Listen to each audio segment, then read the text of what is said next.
Hey, welcome, welcome, welcome. I am glad that you joined me today on Fridays on Excellence Show, where we dig into 6 areas of life and see what we can find to become more excellent through clarity and execution. My name is Scott Kokenauer, and I'm your host, and I'm so glad that you've taken time out to tune in today. I'm especially excited today because, in addition to being live on Facebook and YouTube, we're also speaking live on Clubhouse. If you know what Clubhouse is, it's a new platform, like we need a new platform, but it's actually pretty cool.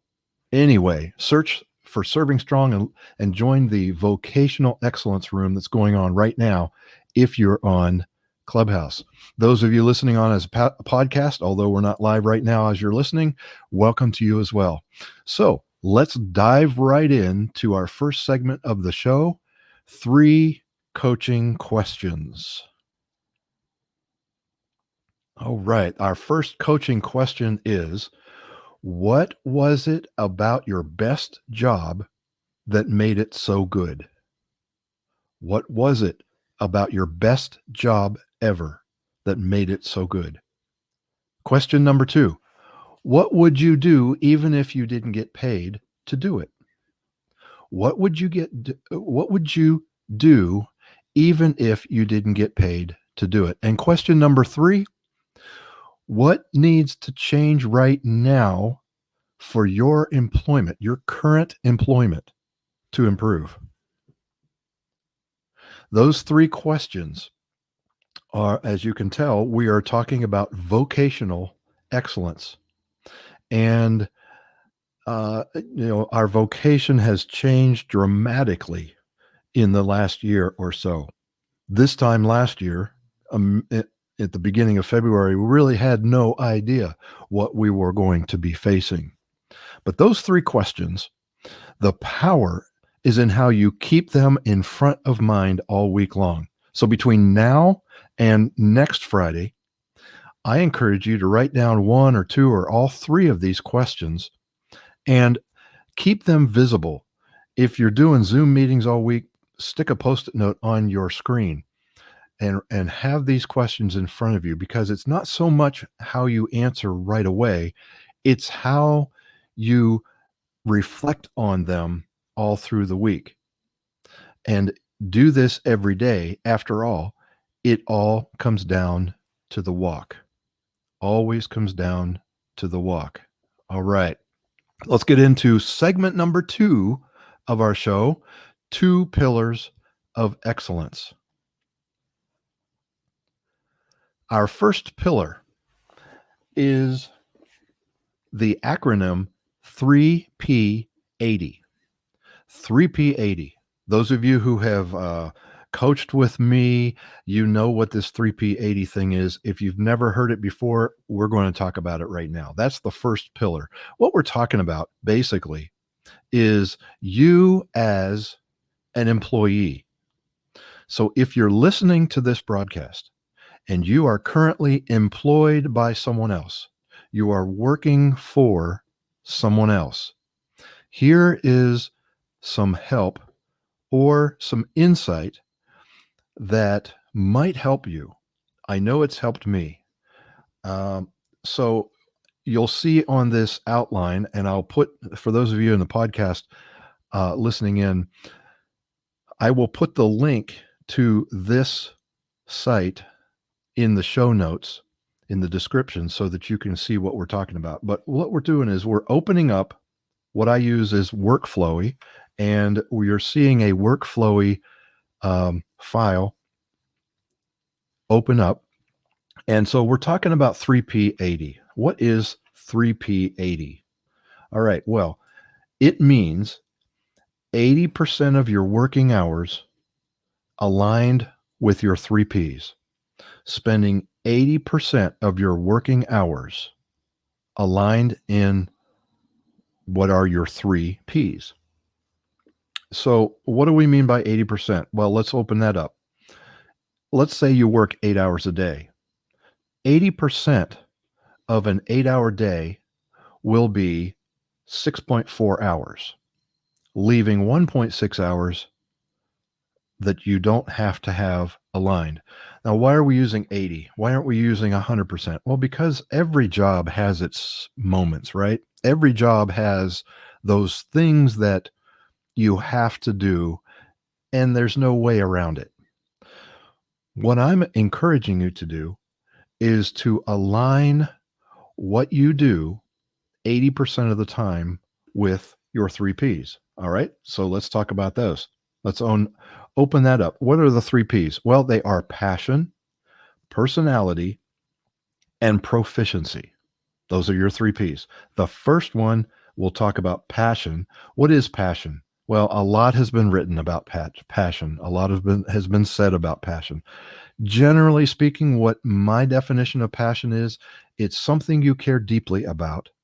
It's something you would be involved in even if there was no paycheck associated with it. Something that you really love to do, that when someone asks you that question, a question related to your passion, you light up and you can't stop talking about it. That is passion. Personality. Um, Now, we talk about orientation and pace when we're talking about personality. Let's look at orientation. Your orientation is you are either more people related or oriented or task oriented. Think of it like a continuum. And if you were to go to the middle where you were 50-50 people or task, which would you think you would lean more toward? More toward people or more toward task? That's the first continuum. The second continuum is pace, and that is either fast paced or methodical. Fast paced means you're impatient, you make decisions quickly, and you get a lot of things done. Now, methodical individuals will think things through a bit. They don't like to be put on the spot.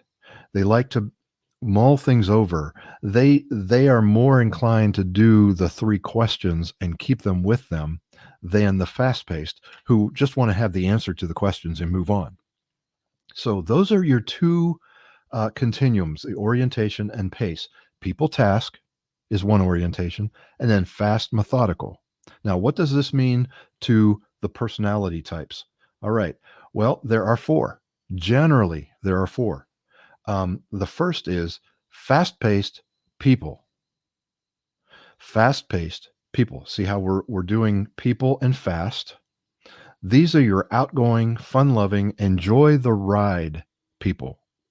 These people remind all of us to have fun in the process. And that's the fast people. Now let's go to fast task. Fast paced task people are your leaders, your go getters. They're the lion of the jungle, the king of the jungle. It's their way or the highway. They're very competitive and they're fast task. They're looking to conquer. If you are that person, you know that's who you are. If you're not, you know some people in your existence who are fast paced task individuals. They make things happen. Now let's move to the methodical side. Methodical paced people are pastoral. They're empathetic. They feel what other people feel and they're very caring.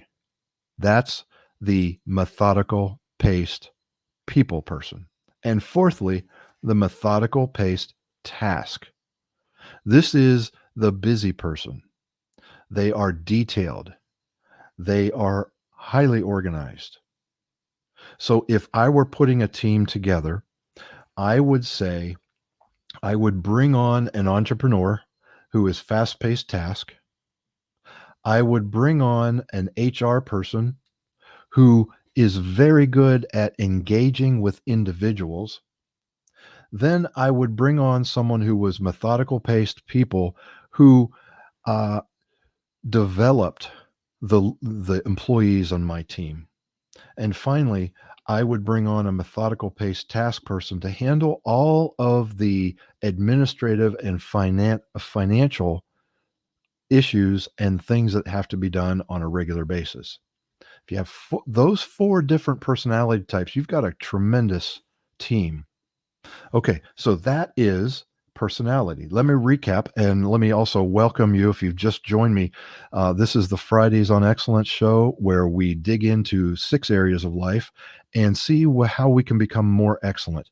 The area of life we are focusing on right now is the vocational excellence, the vocational area. And what we're talking about is employee excellence. And we're talking about the formula 3P80, spending 80% of your working hours engaged in activities and tasks that are aligned with your 3Ps. And we talked about passion, personality. The third is proficiency.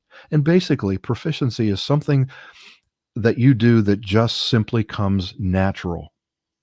Um, you are what is called unconsciously competent, meaning you do it and you don't have to think about doing it. That is having a proficiency. Those are your 3Ps. All right. So if you can, as an employee, spend 80% of your working hours aligned with your passion, personality, and proficiency, then you will live a more fulfilled existence, because if you're working a 40-hour a week work, a job, you are going to be spending most of your waking hours engaged in work. And if you can spend 80% of that majority of your waking hours working where your passion lies, working where you're aligned with your personality, and you're good at what you do, then you're going to be more fulfilled. Now, I can almost hear you asking, I can almost hear the questions that are going through your mind. And I picked out 2 questions that you are likely to ask as an employee. If you're listening to this and you're an employee, and you're trying to figure out this 3P80 thing. So the 2 questions are, the first one is, what if I don't have a say in what I do at work? That's a very fair question. What if I don't have a say? I can't choose what I do. The boss tells me what I have to do, and there's no way I can get that 80%. Well, I've done a search on Google, and I basically said, I have no say in my work.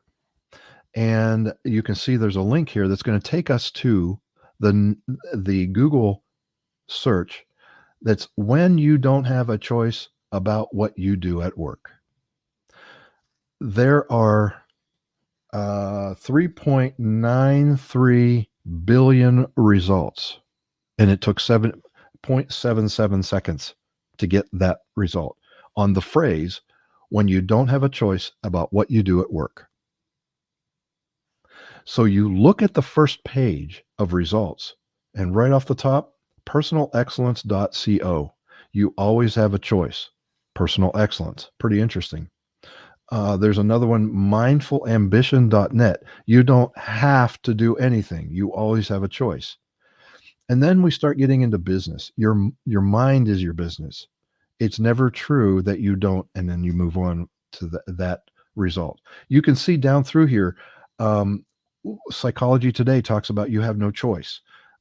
Making a career choice when you don't have any idea what you want to do. There are a lot of resources embedded in this search, and I've created a very quick bit.ly link, bit.ly/no say in my work, all lowercase. You can see that on the screen, those of you who are watching live, and you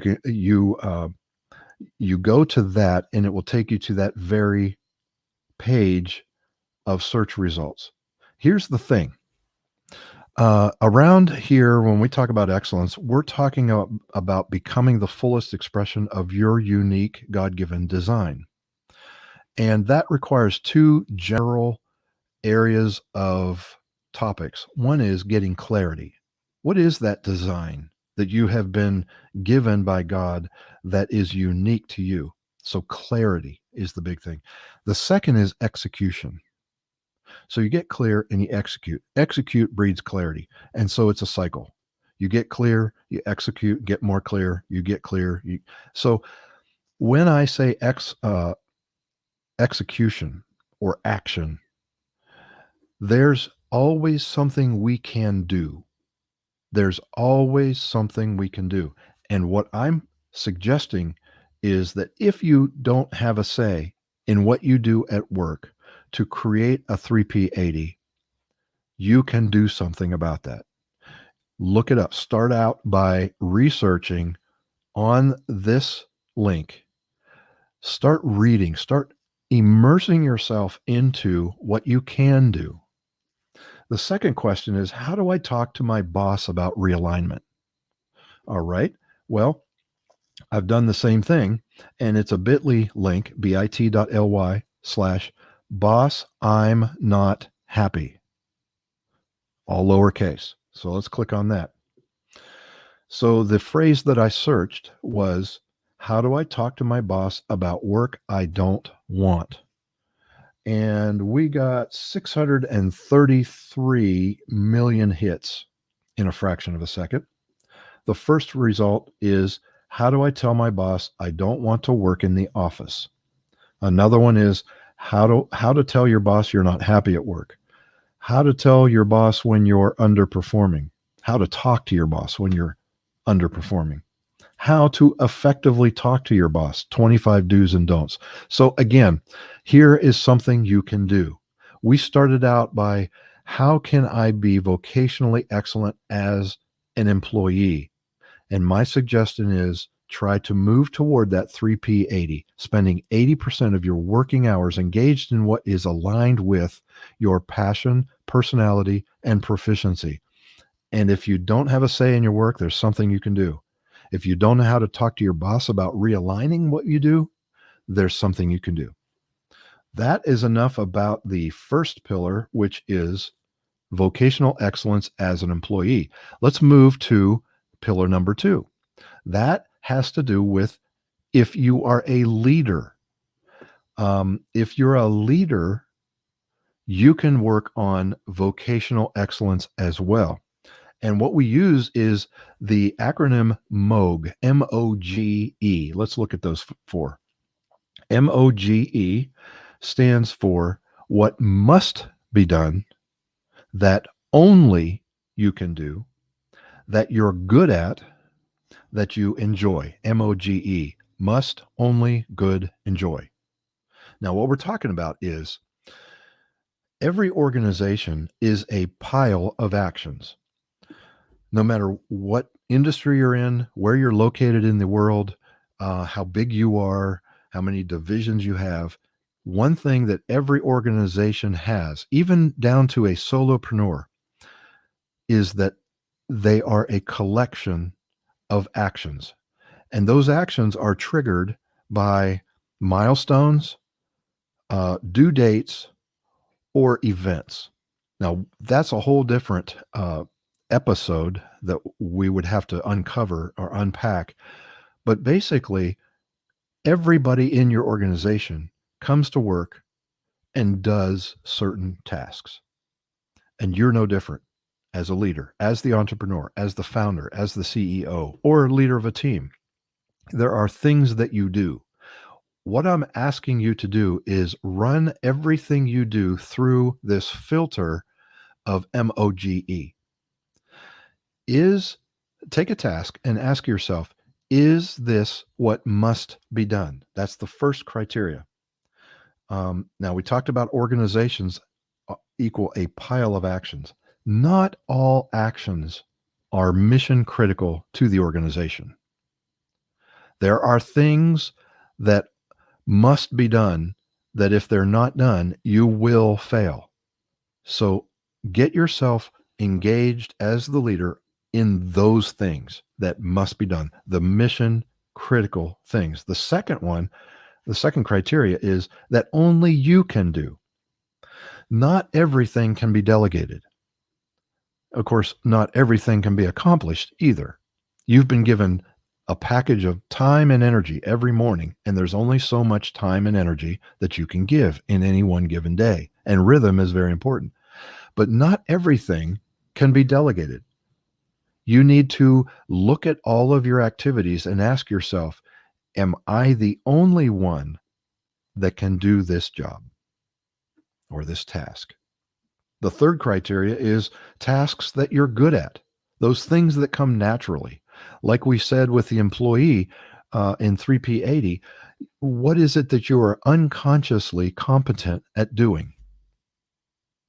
If you're doing what must be done that only you can do and you're good at it, you will maximize the impact that you individually have on the organization. The fourth criteria is activities that you enjoy doing. It's something that you find satisfaction doing. Again, kind of talking about the 3P80 again, these are tasks that match your passion, personality, and proficiency. These are in a list listed by importance. So when we look at MOGE, if you can't have tasks that you enjoy, your next best thing about what you do is what must be done that only you can do that you're good at. Now, if there are tasks that you have to do that you're not good at and you don't enjoy, then you have to have what must be done that only you can do. Now, I wouldn't drop any lower than that. You have to at least be doing those tasks that must be done and are things that only you can do. That's MOGE. Now, as a leader, you also probably have questions about having just the tasks that match all four criteria. Your questions might be, what if I'm the only one in my company? For those of you listening to this or watching this and you are a solopreneur, there's no one to delegate to. So how do I not do the things that have to be done, or how can I get it all done? Well, just like when we were talking about employee excellence, we need to search, and I've put a link together, bit.ly/I'm the only one, no apostrophe, all lowercase, bit.ly or bit.ly/I'm the only one. Now let's open that one up. Here we get 561,000 hits. Probably enough. All right. The first result in our Google search is how to get it all done as a single mom solopreneur. 6 ways to turbocharge your solopreneur productivity. 5 tools to help solopreneurs get more done every day. Solopreneur, 11 tips for when you are forging it on your own. And that's all based on the phrase, how to get it all done as a solopreneur. So, so that's what you need to do, is look into what you can do if you are the only one in your company. Remember, execution means there's something you can do. You can actually do something about the fact that you're the only one in your company, and you can work toward leadership excellence. So what if you also had the question, how do I delegate in such a way that I am successful? Maybe you've tried delegating before and it hasn't worked. You've experienced what is called reverse delegation, where what you've delegated to somebody, they've come back and they've said, how do I do this? How do I do that? Is it okay that I do this? Is it okay that I do that? Can you do this for me? That cycle is just so draining on you as a leader and on the organization. So it's very important that you lean into how to delegate more effectively. And as you would imagine, I put together a link that will take you to a Google search that I have done for you, which is bit.ly/successful delegation. bit.ly/successful delegation. all lowercase. Let's open that link up and let's see. We got 18.5 million hits, and you've got some extra questions here. Use the following principles to delegate successfully. Clearly articulate the desired outcome. Clearly identify constraints and boundaries. You can see all of these results. We have a wealth of information that is at our fingertips. Literally on your phone, you can Google a phrase like this: how to successfully delegate. And you can begin to do something about your lack of successful delegation. So that is the leader's vocational excellence. I want to encourage you too that I've put this workflowy outline in, I've created it so that you have access to it as well. It's bit.ly/vocational excellence, all lowercase. So those are your two pillars. And now let's move to the takeaway.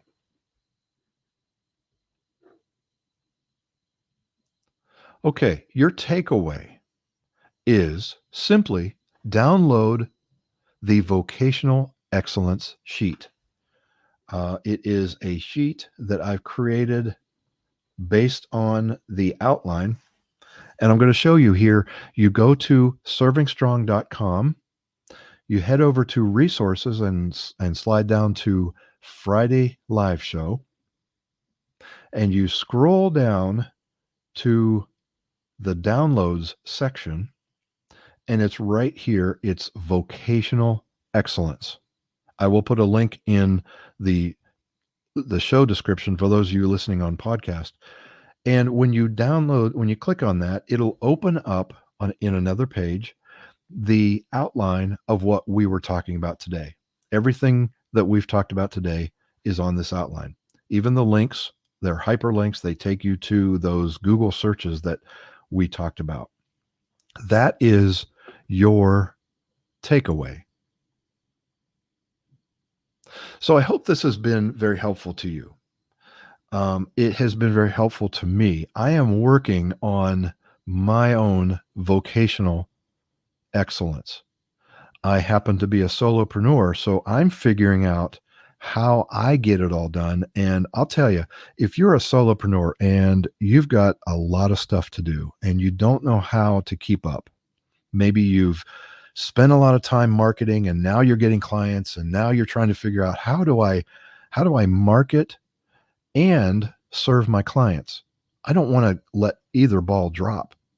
Well, I'll tell you one thing I have recently started, and that is a serious approach on block time. Blocking time in your calendar where the only thing you do are specific things, say on Monday mornings, on Tuesday afternoons, on Wednesdays at night, whatever your block time is, you reserve it just like you would a time that you set with a prospect or a client. So I hope this has been very helpful to you. This has been another episode of the Fridays on Excellence, where we dig into 6 areas of life and see what we can find to become more excellent through clarity and execution. I'm Scott Kokenauer, and I'm so glad that you took the time out to tune in, and I will see you next week.